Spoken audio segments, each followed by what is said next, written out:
Subscribe करें और bell दबाएं ताकि कोई खबर रह न जाए। कि मुल्क को अगर ये हुकूमत आपके बकौल तबाही की दहाने ला खड़ी की है तो हल क्या है फिर? देखिए बात ये है कि मैं बात मुकम्मल करूँ, आपकी बात का भी जवाब दूंगी कि ये बात की थी अभी डॉक्टर रमेश कुमार ने एहसास प्रोग्राम की। यानी एहसास प्रोग्राम उन लोगों के लिए होता है जिनको एहसास हो। ये तो वो ऐसी जो है मैं समझती हूँ कि सियासी पार्टी है जिसको अवाम का बिल्कुल भी एहसास नहीं है। यानी कल मैंने देखा सानिया निश्तर साहिबा की एक ट्वीट देखी कि जी उन्होंने एक ऐप जारी कर दी है पनाहगाह के लिए, और जो है लंगते के बताएं कि जो मुस्तहिक अफराद है, जो भूखे हैं, जो इस हद तक के गरीब हैं कि उनको 2 वक्त की रोटी नहीं मिलती, वो पहले स्मार्टफोन खरीदेंगे, फिर जो है उसके लिए जो है वो डाटा लेंगे, चार्ज लेंगे, उसके बाद उस ऐप को जो है वो प्ले स्टोर से डाउनलोड करेंगे, उसके बाद देखेंगे कि एक वक्त की रोटी कहाँ से मिलती है और जो है एक रात को छत छुपाने को छत कहाँ से मिलेगी।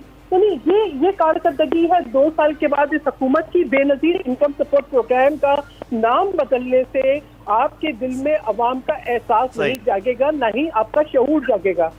अब आपके सवाल की तरफ बात लंबी हो जाएगी। देखिए बात यह है कि पहले दिन से हमने इनको बताया, मैं इसलिए मुख्तसर टाइम बहुत कम है, मैं चाहूंगा कि तीनों पार्टिसिपेंट का हो जाए बात। बहुत मुख्तसर बता रही हूँ कि आगे बढ़ने का रास्ता सिर्फ उसी वक्त है जब आप कंटेनर से नीचे उतर आए। जिस दिन ये कंटेनर से नीचे उतर आके एहसास हो गया कि इनकी कौमी जिम्मेदारी क्या है, इनको ये पता लग गया कि ये अकेले अफलातून नहीं है, इनको ये पता लग गया कि कौमी यकजहती इंपॉर्टेंट है, इन्हें ये पता लगा कि पार्लियामान को तौकीर और इज्जत देनी है, उस दिन हालात बेहतर हो जाएंगे। लेकिन ये 2 साल के बाद भी आज कंटेनर पे खड़े हुए नारे लगा रहे हैं। तो कंटेनर पे आप कह रहे हैं कि अभी तक मौजूद हैं। डॉक्टर साहब से मैं आखिर में बात करूंगा। चौधरी साहब, ये कंटेनर वाला मामला कह रहे हैं, लेकिन इनको हल है चौधरी जाफर इकबाल साहब? जी बिल्कुल दोस्त साहब, जमहूरियत के अंदर आइन और कानून के अंदर हर चीज़ का हल मौजूद है। 2-3 चीज़ों जो डॉक्टर साहब ने जिक्र की वो मैं करके फिर हल भी आपको बताता हूँ।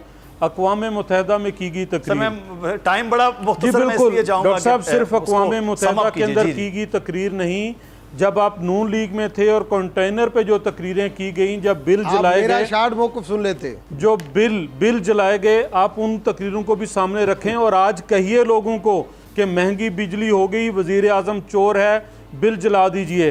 फिर आपने कहा कि बैन अल-क़वामी सतह पे बहुत आपके पाकिस्तान का इमेज बेहतर हुआ है। ड्राइवर बनने से इमेज बेहतर नहीं होता। आपने मुल्क के अंदर लोगों को बाइख्तियार करने, रोज़गार देने से और ख़ुद मुख्तारी का जो है वो झंडा लहराने से आपको जो है ना इज़्ज़त मिलती है। आपने कहा कि इसहाक़ डार साहब की एक पॉलिसी थी और एक हफीज़ शेख साहब की। हफीज़ शेख साहब की नहीं, परवेज़ मुशर्रफ साहब की वो थी। फिर हफीज़ शेख साहब पीपल्स पार्टी में आए, फिर आज वो PTI के साथ हैं। वो पॉलिसी किसी और की है, आपकी नहीं है। आप उस पॉलिसी के ऊपर कुछ नहीं कर सकते। आपके असद उमर से उन्हें निकाल दिया गया। आपने हल पूछा है मुदस्सर साहब, बिल्कुल हल है। जब आप काम नहीं कर पा रहे, आप जिस चीज़ का नोटिस लेते हैं आप उसे तबाही के दाने पे ले जाते हैं। तो बराए मेहरबानी वज़ीर आज़म के इख्तियारात में से एक इख्तियार है कि वो असम्बलियाँ तहलील करके नए इंतखाबात के लिए कह सकते हैं। जब आपसे नहीं चल रहा काम तो आप अवाम के पास ये वाला काम तो बड़ा मुश्किल हो जाएगा। नहीं, देखे आइन के अंदर मौजूद है ना, वज़ीर आज़म का इख्तियार है, आइन के अंदर मौजूद है। वज़ीर आज़म नहीं करेंगे, वो कह रहे बिल्कुल ठीक चल रहा है। अगर मुल्क ठीक नहीं चल रहा है तो असम्बलियां तहलील -1 तमाम तर चीजें डॉक्टर रमेश कुमार साहब वो नहीं होंगी। इमरान खान ने कहा, किसी और ने नहीं कहा, इमरान खान साहब ने खुद कहा -1। जी हाँ जी डॉक्टर साहब। मुदस्सर साहब, अभी देखें मैंने दोनों गेस्ट की बात सुनी। पहली चीज़ तो ये कि प्राइम मिनिस्टर इलेक्ट क्या है, 1,70,00,000 वोट लिए हैं। हर डेमोक्रेटिक पॉलिटिकल पार्टी को सोचना चाहिए कि जो भी इलेक्शन का प्रोसेस है, अगर उसके अंदर कुछ खामियां हैं तो इलेक्ट्रोल रिफॉर्म के ज़रिए होंगी बेहतर, तो आप उस एंगल के ऊपर जाएं। पॉजिटिव क्रिटिसिज्म को कम से कम मैं तो हमेशा उसको वेलकम कहता हूँ। एहसास प्रोग्राम को हमारी बहन ने क्रिटिसाइज़ किया। कल हमारी फाइनेंस की मीटिंग थी, एहसास प्रोग्राम की, सानिया निश्तर ने ब्रीफिंग दी, सारे लोग मौजूद थे, PMLN के, पीपल्स पार्टी के, हर बंदे ने उसको अवॉइडन का, क्योंकि बेनज़ीर इनकम सपोर्ट प्रोग्राम एक है, उसके अंदर 10 प्रोग्राम है। एहसास प्रोग्राम के अंदर मुख्तलिफ प्रोग्राम है और उसका इसको बहुत बढ़ाया गया है। और उसको सारे वहाँ पे जो असेंबली में बैठे हैं और कह रहे हैं कि हम आपके इस प्रोग्राम से सेटिस्फाई हैं। आप टीवी पर बैठ के उसके ऊपर भी क्रिटिसाइज करें कि ये एहसास प्रोग्राम, ये 1,60,00,000 लोगों को जो है वो इस तरीके से ट्रांसपेरेंट तरीके से अकोमोडेट करना, जो आपने मोबाइल की बात की उसका भी हल निकाला है कि ऑफिस के जरिए, वॉलंटियर्स के जरिए कैसे उनको करना है, सारे हल। ये रिफॉर्म जो आता है, ये तरीका जितना आगे बढ़ता जाता है उतना आता है पॉजिटिव के। अगर आपने इतने एमएनएस के नाम चौधरी साहब ने गिनवाए, टाइगर फोर्स अगर चौधरी साहब इतने ही कॉन्फिडेंट है कि हमारे साथ एमएनए नहीं है, आप तमाम तर चीजें हो सकती हैं। ठीक है, प्रोग्राम का वक्त खत्म हुआ है। मैं चौधरी जाफर इकबाल साहब आपका बहुत शुक्रिया अदा करते हैं कि मुल्क को अगर ये हुकूमत आपके बकौल तबाही की दहाने ला खड़ी की है तो हल क्या है फिर? देखिए बात ये है कि मैं बात मुकम्मल करूँ, आपकी बात का जब भी जवाब दूंगी कि ये बात की थी अभी डॉक्टर रमेश कुमार ने एहसास प्रोग्राम की। यानी एहसास प्रोग्राम उन लोगों के लिए होता है जिनको एहसास हो। ये तो वो ऐसी जो है मैं समझती हूँ कि सियासी पार्टी है जिसको अवाम का बिल्कुल भी एहसास नहीं है। यानी कल मैंने देखा सानिया निस्तर साहिबा की एक ट्वीट देखी कि जी उन्होंने एक ऐप जारी कर दी है पनाहगाह के लिए, और जो है लंगते के बताएं कि जो मुस्तहिक अफराद है, जो भूखे हैं, जो इस हद तक गरीब हैं कि उनको 2 वक्त की रोटी नहीं मिलती, वो पहले स्मार्टफोन खरीदेंगे, फिर जो है उसके लिए जो है वो डाटा लेंगे, चार्ज लेंगे, उसके बाद उस ऐप को जो है वो प्ले स्टोर से डाउनलोड करेंगे, उसके बाद देखेंगे कि एक वक्त की रोटी कहाँ से मिलती है और जो है एक रात को छत छुपाने को छत कहाँ से मिलेगी। यानी ये कारकर्दगी है 2 साल के बाद इस हुकूमत की। बेनजीर इनकम सपोर्ट प्रोग्राम का नाम बदलने से आपके दिल में अवाम का एहसास नहीं जागेगा, ना ही आपका शऊर जागेगा। अब आपके सवाल की तरफ बात लंबी हो जाएगी। देखिए बात यह है कि पहले दिन से हमने इनको बताया, मैं इसलिए मुख्तसर टाइम बहुत कम है, मैं चाहूंगा कि तीनों पार्टिसिपेंट का हो जाए। बहुत मुख्तसर बता रही हूँ कि आगे बढ़ने का रास्ता सिर्फ उसी वक्त है जब आप कंटेनर से नीचे उतर आए।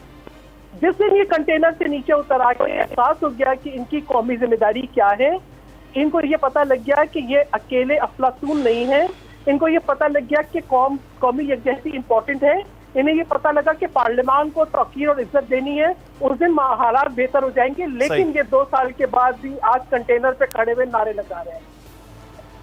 तो कंटेनर पे आप कह रहे हैं कि अभी तक मौजूद हैं। डॉक्टर साहब से मैं आखिर में बात करूंगा। चौधरी साहब, ये कंटेनर वाला मामला कह रहे हैं, लेकिन इनको हल है चौधरी जाफर इकबाल साहब?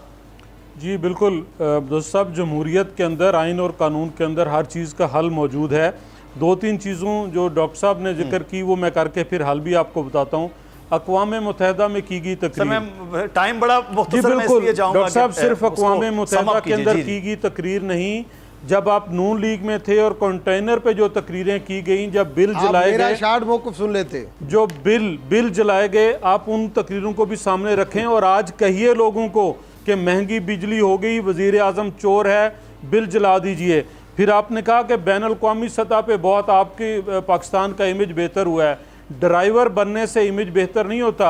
आपने मुल्क के अंदर लोगों को बाइख्तियार करने, रोज़गार देने से और ख़ुद मुख्तारी का जो है वो झंडा लहराने से आपको जो है ना इज़्ज़त मिलती है। आपने कहा कि इसहाक डार साहब की एक पॉलिसी थी और एक हफीज़ शेख साहब की। हफीज़ शेख साहब की नहीं, परवेज़ मुशर्रफ साहब की वो थी। फिर हफीज़ शेख साहब पीपल्स पार्टी में आए, फिर आज वो पीटीआई के साथ हैं। वो पॉलिसी किसी और की है, आपकी नहीं है। आप उस पॉलिसी के ऊपर कुछ नहीं कर सकते। आपके असद उमर से उन्हें निकाल दिया गया। आपने हल पूछा है मुदस्सर साहब, बिल्कुल हल है। जब आप काम नहीं कर पा रहे, आप जिस चीज़ का नोटिस लेते हैं आप उसे तबाही के दाने पे ले जाते हैं। तो बराए मेहरबानी वज़ीर आज़म के इख्तियारात में से एक इख्तियार है कि वो असम्बलियाँ तहलील करके नए इंतखाबात के लिए कह सकते हैं। जब आपसे नहीं चल रहा काम तो आप अवाम के पास ये वाला काम तो बड़ा मुश्किल हो जाएगा। नहीं, देखे आइन के अंदर मौजूद है ना, वज़ीर आज़म का इख्तियार है, आइन के अंदर मौजूद है। वज़ीर आज़म नहीं करेंगे, वो कह रहे बिल्कुल ठीक चल रहा है। अगर मुल्क ठीक नहीं चल रहा है तो असम्बलियां तहलील -1 तमाम तर चीजें डॉक्टर रमेश कुमार साहब वो नहीं होंगी। इमरान खान ने कहा, किसी और ने नहीं कहा, इमरान खान साहब ने खुद कहा -1। जी हाँ जी डॉक्टर साहब। मुदस्सर साहब, अभी देखें मैंने दोनों गेस्ट की बात सुनी। पहली चीज़ तो ये कि प्राइम मिनिस्टर इलेक्ट क्या है, 1,70,00,000 वोट लिए हैं। हर डेमोक्रेटिक पॉलिटिकल पार्टी को सोचना चाहिए कि जो भी इलेक्शन का प्रोसेस है, अगर उसके अंदर कुछ खामियां हैं तो इलेक्ट्रो रिफॉर्म के ज़रिए होंगी बेहतर। तो आप उस एंगल के ऊपर जाएं। पॉजिटिव क्रिटिसिज्म को कम से कम मैं तो हमेशा उसको वेलकम कहता हूं। एहसास प्रोग्राम को हमारी बहन ने क्रिटिसाइज किया।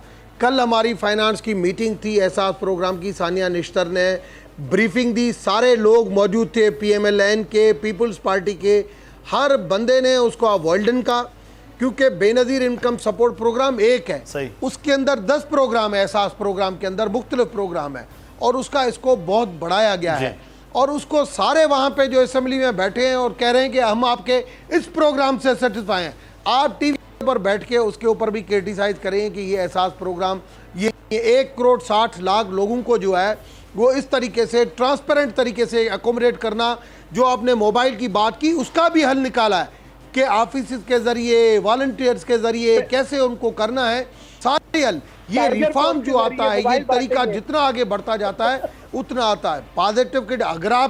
अगर आपने इतने MNAs के नाम चौधरी साहब ने गिनवाए, अगर चौधरी साहब इतने ही कॉन्फिडेंट है कि हमारे साथ MNA नहीं है, आप तमाम चीजें हो सकती हैं। ठीक है, प्रोग्राम का वक्त खत्म हुआ है। मैं चौधरी जाफर इकबाल साहब आपका बहुत शुक्रिया अदा करते हैं। सब्सक्राइब करें और बेल दबाएं ताकि कोई खबर रह न जाए।